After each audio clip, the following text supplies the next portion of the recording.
قال رسول الله صلى الله عليه وسلم رسولك إلهي وحو يريبو كل صلاماء حبن كل جيد ومن الناس ضدك كمدا عليه صدقة أهانيسو كل يوم مال كستو تطلع فيه شمس قرحة يسور دلنيسو حبن كستو حبنها بن آدم ككمدا مال كستو قرحة مركي أصو بحدو صدقة لو يلنا يحبن كالأركبو محل لو يلنا شكرا لله تعالى إن إلهي يعني جركاغا حبنهاغا iyo jirkaaga waa nicmo ilaahay xaqiisa laga siiyay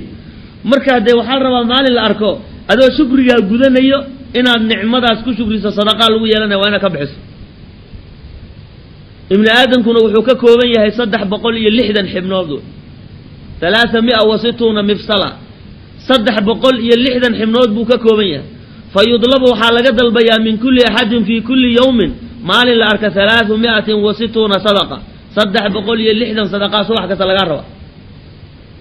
inaad iska bixiso way marka inaad iska bixiso maxaad iska bixinaysaa marka sadaqadaas